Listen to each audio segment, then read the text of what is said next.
कृष्णा अलावारू, इमाम अली चिंटू जी, अंजर नैनी जी, रफीक खान जी, हमारे candidates professor आलम जी, कमरुल होडा जी, master मुजाहिद जी, stage पे महागठबंधन के नेता, हमारे प्यारे कार्यकर्ता भाइयों और बहनों, प्रेस के हमारे मित्रों, आप सबका यहां बहुत बहुत स्वागत, नमस्कार। आपका मूड कैसा है भाई? बिहार आए हैं, थोड़ा दम लगा के बोलो ना, मूड कैसा है? हिंदुस्तान में दो विचारधाराओं की लड़ाई है। एक तरफ आरएसएस जो देश को खांचों में बांटना चाहती है, जात का खांचा, धर्म का खांचा, प्रदेश का खांचा, भाषा का खांचा, स्त्री पुरुष का खांचा, और दूसरी तरफ कांग्रेस पार्टी, हम सब महागठबंधन जो देश को जोड़ना चाहता है, हर धर्म को, हर जात को एक साथ लाकर आगे ले जाना चाहता है। मैंने 4000 किलोमीटर भारत जोड़ो यात्रा की, उसमें एक ही मैसेज था, नफरत के बाजार में मोहब्बत की दुकान खोलनी है। उनकी यात्रा होती है और वो कहते हैं कि हमें नफरत फैलानी है, नफरत का बाजार खोलना है और मोहब्बत की दुकानों को बंद करना है। और हम कहते हैं हमें नफरत को मिटाना है, नफरत के बाजार को बंद करना है और मोहब्बत की दुकान खोलनी है। यही राजनीति चल रही है। देखिए, नरेंद्र मोदी में, उनके खून में, उनकी सोच में नफरत है। वो बांटना चाहते हैं, नफरत फैलाना चाहते हैं। दूसरी तरफ मेरे खून में मोहब्बत है, भाईचारा है और हिंदुस्तान को मैं जोड़ना चाहता हूं। यह फर्क है, यह लड़ाई है। बीजेपी आरएसएस एक तरफ, नरेंद्र मोदी अमित शाह एक तरफ, कांग्रेस पार्टी दूसरी तरफ, राहुल गांधी दूसरी तरफ, खारगे जी दूसरी तरफ, तेजस्वी जी दूसरी तरफ। यही बात चल रही है। नफरत से इनको क्या मिलता है, मैं आपको बताता हूं। नफरत से इनको देश का धन मिलता है। नफरत से ये जनता के ध्यान को इधर उधर भटका सकते हैं। नफरत से ये जनता को डरा सकते हैं। और जब जनता डरती है तो जनता सही सवाल नहीं पूछती। बिहार में, हिंदुस्तान में 3-4 राजनीतिक सवाल हैं। सबसे पहला और सबसे जरूरी राजनीतिक सवाल, इस देश के युवा को और बिहार के युवा को रोजगार क्यों नहीं मिल रहा है, यह सबसे पहला सवाल है। दूसरा सवाल, अगर युवाओं को रोजगार देना है तो बिना शिक्षा, बिना कॉलेज, बिना यूनिवर्सिटी, बिना स्कूल यह नहीं किया जा सकता है। तो दूसरा सवाल, बिहार में यूनिवर्सिटीज, कॉलेजेस सारी की सारी या बेची जा रही है या बंद हो रही हैं। और अगर बिहार के युवा को रोजगार चाहिए तो उसे दूसरे प्रदेशों में जाके मजदूरी करनी पड़ती है। मैं आपसे पूछना चाहता हूं, आप अलग अलग प्रदेशों में गए हो, बिहार के लोग आपको अरुणाचल प्रदेश में मिलेंगे, दिल्ली में मिलेंगे, पंजाब में मिलेंगे, कर्नाटक में मिलेंगे, बेंगलोर में मिलेंगे, हैदराबाद में मिलेंगे, दुबई तक बिहार के लोग आपको मिलेंगे। मगर जहां भी आप जाओगे, बिहार के लोग मेहनत करते हैं, खून पसीना देते हैं, ये बड़ी बड़ी इमारतें बनाते हैं, सड़कें बनाते हैं, हाईवे बनाते हैं, पुल बनाते हैं, इंफ्रास्ट्रक्चर बनाते हैं, कॉलेज यूनिवर्सिटियां बनाते हैं, अस्पताल बनाते हैं। मगर सारे के सारे बिहार के लोग बाकी प्रदेशों में मजदूरी करते हैं। क्या आप खुश हो कि बिहार की जनता देश में मजदूरी करती है? क्या आप चाहते हो कि बिहार के युवा का भविष्य देश में बाकी प्रदेशों में मजदूरी करने का हो? चाहते हो? अगर चाहते हो तो फिर आपको मालूम है आपको किसको वोट देना है। नीतीश जी ने बिहार में और मोदी जी ने देश में रोजगार खत्म करने का काम किया है। भाई और बहनों, जेब में आपके मोबाइल फोन है, उस मोबाइल फोन को निकालिए, उसके पीछे देखिए क्या लिखा है। उसके पीछे लिखा है मेड इन चाइना। लिखा है नहीं लिखा है? लिखा है। शर्ट के पीछे देखिए made in China, made in Vietnam, made in Bangladesh. जो भी यहां माल बिकता है या चाइना में बनता है या जापान में या कोरिया में या वियतनाम में बनता है। हम चाहते हैं कि फोन के पीछे मेड इन चाइना ना लिखा हो, मेड इन बिहार लिखा हो। यहां पे आप पाइनएप्पल उगाते हो, मक्का उगाते हो, बिहार में मखाना उगाया जाता है, मक्का, मछली, अलग अलग फल, आम, पाइनएप्पल। मैं आपसे पूछना चाहता हूं, पिछले 20 साल में नीतीश जी ने कितने फूड प्रोसेसिंग प्लांट चालू किए? कितने फूड प्रोसेसिंग यूनिट? पाइनएप्पल को प्रोसेस करने वाले, आम को प्रोसेस करने वाले, मच्छी को प्रिजर्व करने वाले, मखाना बनाने वाले कितने यूनिट नीतीश जी ने यहां पैदा किए? एक भी नहीं। अमित शाह यहां आते हैं और कहते हैं बिहार में उद्योग लगाने के लिए जमीन नहीं है। सीधा स्टेट से आपको झूठ बोलते हैं। जमीन की बिहार में कोई कमी नहीं है। अदानी के लिए जितनी भी जमीन चाहिए नीतीश जी और नरेंद्र मोदी की सरकार देने को तैयार है।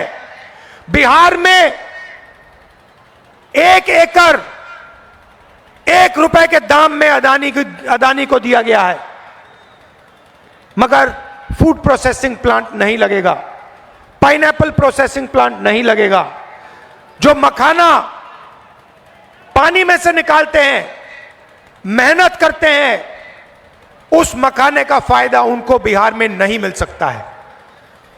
अमेरिका में हजारों रुपए के लिए मखाना बिकता है, मगर बिहार में जो मेहनत करता है उस बिक्री से उसको कोई फायदा नहीं मिलता। या बिचौलियों को मिलता है, या फिर बड़ी बड़ी कंपनियों को मिलता है, या फिर अमेरिका की कंपनियों को मिलता है। फायदा बिहार के जनता को, बिहार के युवाओं को नहीं होता।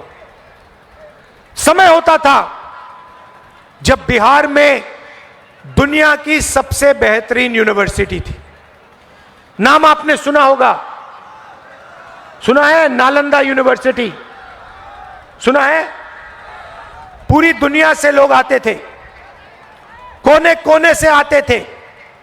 चाइना से, जापान से, जर्मनी, फ्रांस, इंग्लैंड से, वियतनाम से बिहार आते थे। क्यों आते थे? नालंदा यूनिवर्सिटी में पढ़ाई करने आते थे, नालंदा यूनिवर्सिटी में शिक्षा लेने आते थे। मैं चाहता हूं कि फिर से इस बिहार में दुनिया की सबसे अच्छी हाई क्वालिटी की यूनिवर्सिटीज बने। मैं चाहता हूं कि दुनिया के सबसे अच्छे स्कूल, इंग्लिश मीडियम स्कूल, सबसे अच्छी यूनिवर्सिटियां, सबसे अच्छे कॉलेज इस बिहार में बने। मैं आपको बताना चाहता हूं, महागठबंधन यहां चुनाव जीतेगा, शिक्षा का काम हम करेंगे, यूनिवर्सिटी कॉलेजेस खोलेंगे, सरकारी यूनिवर्सिटी, सरकारी कॉलेजेस, सरकारी स्कूल, इंग्लिश मीडियम स्कूल हम खोलेंगे। मगर राहुल गांधी भी आपको एक वायदा करना चाहता है, जैसे ही इंडिया गठबंधन की हमारी सरकार बनेगी, दुनिया की सबसे बेहतरीन यूनिवर्सिटी बिहार में हम आपके लिए खोल के देंगे। कोने कोने से लोग आएंगे, अमेरिका से, जापान से, कोरिया से, चाइना से बिहार में यूनिवर्सिटी में आकर पढ़ाई करेंगे और फिर वापस जाके कहेंगे दुनिया में सबसे बेहतरीन शिक्षा बिहार में मिलती है। यह हमारा वायदा है आपको।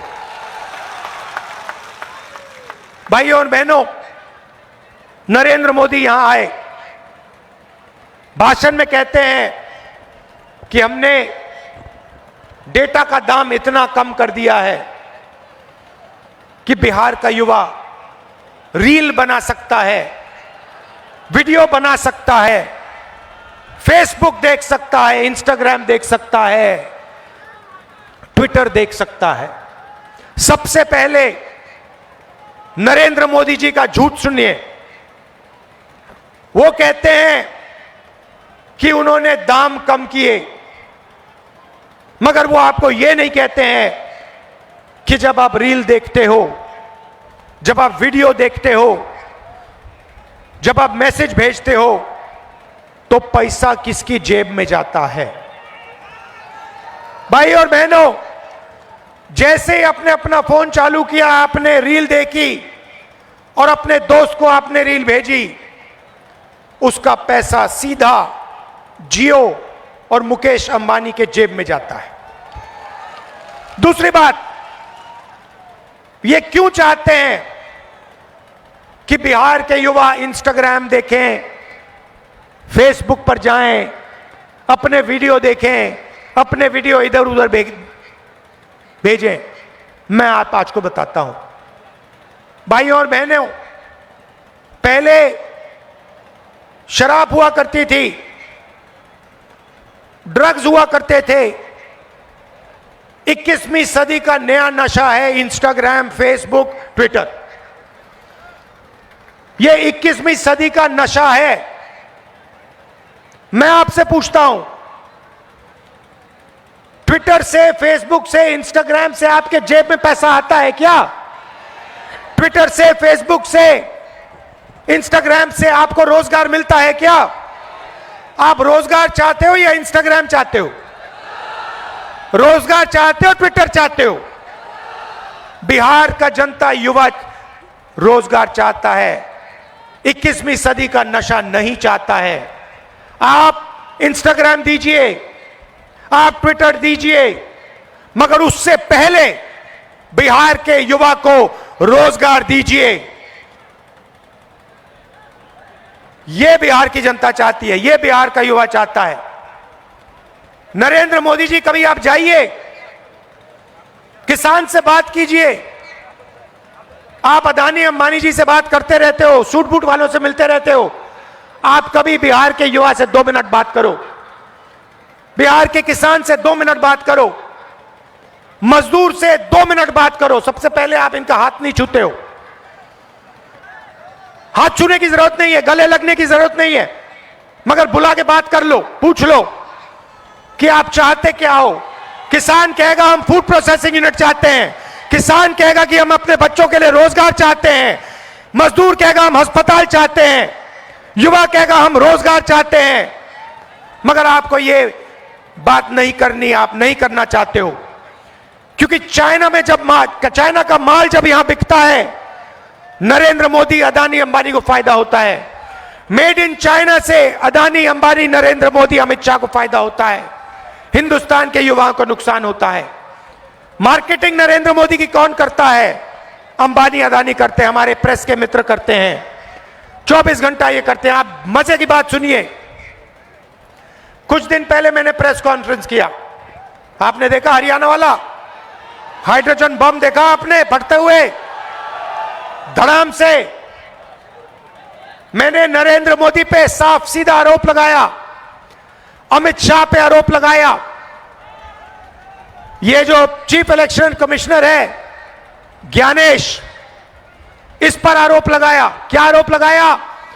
कि मिलकर Narendra Modi, Amit Shah, chief election commissioner vote चोरी कर रहे हैं। मैं आपसे पूछना चाहता हूं, नरेंद्र मोदी जी ने इस आरोप का जवाब दिया? बोला कि नहीं, राहुल गांधी झूठ बोल रहा है, मैं वोट चोरी नहीं कर रहा हूं, बोला?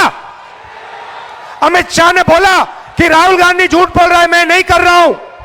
ज्ञानेश ने बोला नहीं, बोल नहीं सकते, क्योंकि देश के सामने मैंने सच्चाई रखी है। हरियाणा में 2 करोड़ वोटर हैं, तकरीबन 25 लाख फर्जी वोटरों ने हरियाणा के चुनाव में वोट किया। ब्राजील की मॉडल का photo polling booth, polling list पे बीजेपी के नेता उत्तर प्रदेश में वोट कर रहे हैं, उनके कार्यकर्ता उत्तर प्रदेश में वोट कर रहे हैं, वो ही कार्यकर्ता हरियाणा में वोट कर रहे हैं।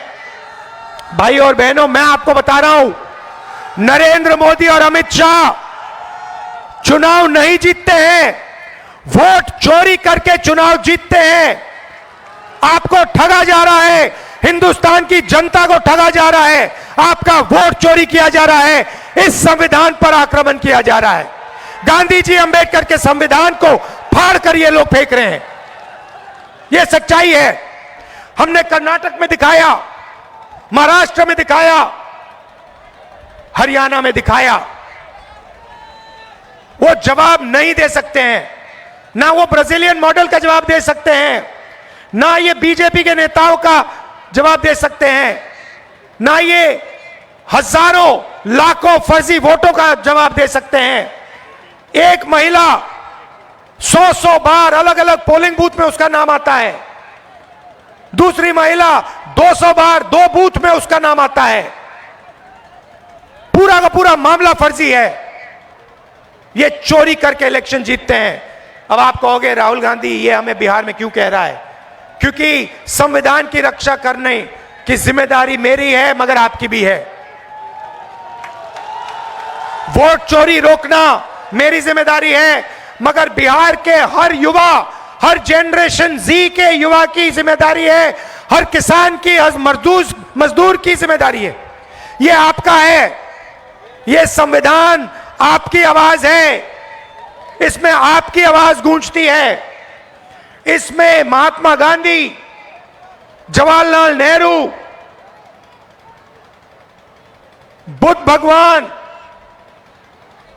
कबीर, फूले, अंबेडकर जी, नारायण गुरु, इन सब की आवाज गूंजती है। ये मामूली किताब नहीं है, ये हिंदुस्तान की आत्मा की आवाज है, और इस पर नरेंद्र मोदी और अमित शाह आक्रमण कर रहे हैं, इसको खत्म कर रहे हैं। भारत की आवाज पर, भारत की आत्मा पर ये लोग आक्रमण कर रहे हैं। ये लड़ाई है भाई और बहनों। हम भारत की आवाज, संविधान की रक्षा कर रहे हैं, वो भारत की आवाज को कुचलना चाहते हैं। अंबानी की आवाज, अदानी की आवाज की रक्षा कर रहे हैं। भाइयों और बहनों, चुनाव का समय है, पोलिंग बूथ पे आप सब सावधान रहिए। ये बीजेपी के लोग चोरी करने की कोशिश करेंगे, आप इनके सामने खड़े हो जाइए, वोट चोरी नहीं करने दीजिए, क्योंकि अगर आपने वोट चोरी रोक दी तो यहां पे महागठबंधन की सरकार बन रही है, 100% बन रही है। भाइयों और बहनों, आप एक बात समझिए, इन्होंने वोट चोरी की है, हमने वोट चोरी पकड़ी है। ये जो हैं नरेंद्र मोदी जी जो हैं, अमित शाह जो हैं, वो हमसे डरते हैं। बात समझो, वो आपकी आवाज से, जनता की आवाज से, हिंदुस्तान की आत्मा से डरते हैं, क्योंकि उन्होंने हिंदुस्तान की आत्मा से, भारत माता से, हिंदुस्तान की आवाज से चोरी की है और अंत में ये पकड़े जाएंगे। ये कहीं नहीं जा सकते, अंत में ये पकड़े जाएंगे। इसलिए इनके दिल में डर है, वो डर नफरत में बदल के ये काम करते हैं। हम इनके डर को मिटाएंगे और इनके दिल में नफरत को मिटाएंगे। हमने कहा है, नफरत के बाजार में मोहब्बत की हम दुकान खोलेंगे और दुनिया की सबसे बेहतरीन यूनिवर्सिटियां बिहार में हम खोल के दिखाएंगे। धन्यवाद, नमस्कार, जय हिंद।